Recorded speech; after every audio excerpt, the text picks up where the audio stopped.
चाहिँ अहिले रुममा बसिरहँदाखेरि होइन मलाई एउटा भिडियो बनाउन मन लाग्यो। के हो भन्दाखेरि म हिजो एयरपोर्टमा गएको थिएँ होइन, अनि त्यहाँ एउटा दाइ चाहिँ विदेश जाँदै हुनुहुँदो रहेछ। अनि विदेश जाने त अब अत्याधिक मात्रामा धेरै हुन्छ होइन, तर त्यो एउटा दाइ त्यो दाइभित्र जाने क्रममा अनि त्यहाँ एउटा उहाँको फ्यामिलीहरू पनि बाहिर हुनुहुन्थ्यो। उहाँको फ्यामिलीहरू बाहिर हुँदाहुँदै अनि के भयो भने एउटा सानो बाबु पनि रहेछन् कि, बाबु त्यस्तै 3-4 वर्षको होला।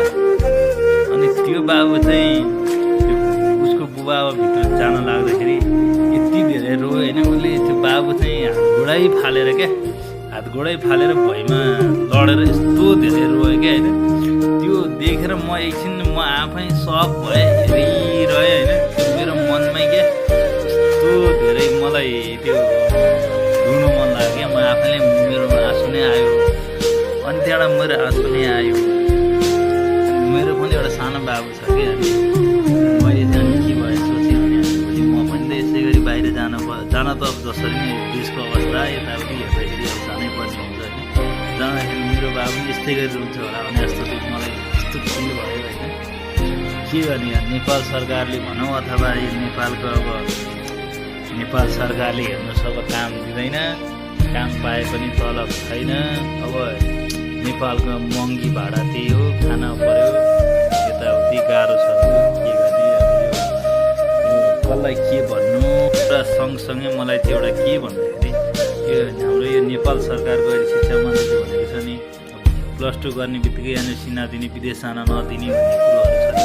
म यस्तो पारो तातेर आएँ कि अब तपाईँको +2 सक्यो, मान्छेले ब्याचलर गर्छ, डिग्री गर्छ, नेपालमा काम पाइँदैन। निजामती कर्मचारीहरू, सरकारी कर्मचारीहरू भने यदि 200 जना माग्यो भने 1000औं जना मान्छे हुन्छन् हेर्नुहोस् आवेदन दिने। अनि अनि बाँकी फाल्टु मान्छेहरूले त के गर्ने हो कि होइन भन्नु। नेपाल सरकारले कि प्रत्येक मान्छेलाई रोजगार दिन पऱ्यो कि अनि विदेश जानलाई दिन पऱ्यो। नेपालको कानुन दैवले जानुन यस्तै छ। हजुर के गर्ने, हुनेलाई जसरी नि जताबाट पनि हुने, नहुनेलाई कहीँबाट पनि नहुने। हजुर पैसाले पैसा तान्छ भने जस्तो अब हुने मान्छेलाई लगानी गर्न यताउति अब ठुलो हुन्छन्, अब पावर पहुँच यताउति त्यसै गरी अब मिलिहाल्छ। नहुनेलाई कताबाट पनि हुँदैन, न लगानी गर्न पैसा हुन्छ, न केही किनेर गर्न लगानी हुन्छ। कति नहुनेलाई हुँदैन कहीँबाट नि। हजुर